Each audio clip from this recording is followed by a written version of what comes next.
ပြောအောင်ပါမယ်ကဘာကျော်သိပ္ပံပညာရှင်ကြီးအက်ဒီဆင်ဆိုတာကျောင်းမှာပါအဲ့အက်ဒီဆင်ဆိုသိညံ့တယ်တိတ်ကိုညံ့ကိုမကောင်းလို့မလို့မထိုင်းကအားတယ်အခေါ်ကားလို့ကျောင်းမှာမျက်နှာငယ်လုံးအားကြီးလို့မအေးရဘူးကျောင်းပြန်တာဒါမဲ့သူကအဲ့တူတွေနဲ့စဉ်းစားရင်ကြတယ်ခြေအမိမိစဉ်းစားရင်ဖြစ်လာတာတီထွေးတဲ့ဥစ္စာမှာကဘာပေါ်မှာဒီကနေ့ထိတီထွေးမှုအများဆုံးကသူပဲပဲဟာဘလောက်တီထွေးလဲဆိုတော့ဒီနေ့ကငါတမှုလာလို့ပြော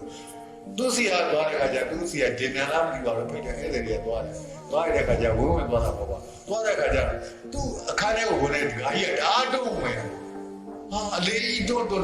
ဝင်သွားတယ်ပြန်လာတုံးဝင်လိုက်နောက်တစ်ပြန်ပြီးသွားလိုက်ပြန်လာတုံးဝင်လိုက်နောက်တစ်တုံးဝင်လာတဲ့ခါကျအဲ့မှာအဲ့ဒါကြီးကပြောတာအဲ့ဒီစင်းနဲ့ခင်ဗျာထွင်တဲ့ဥစ္စာတော့တိတ်တော်ရတယ်ဒါပေမဲ့ခင်ဗျာဒီလောက်ဒကာကြီးလေးတဲ့ဥစ္စာခင်ဗျာမလွတ်တတ်တော့ဘူးလားဆိုတော့ကျေးဇူးပါပဲတဲ့ခင်ဗျာတစ်ခါတွန်းလိုက်တဲ့မှာကျုပ်ရေတကားလန်တက်တယ်သွားတယ်တိုက်ကြီးထဲမှာတော့တကားတိုက်ကြီးလို့ခင်ဗျားတို့ဒီကိုဝင်ကျုပ်တကားလန်ရေတဲ့တိုက်ကြီးထဲမှာတက်တယ်သွားတယ်ကျေးဇူးတင်ပါတယ်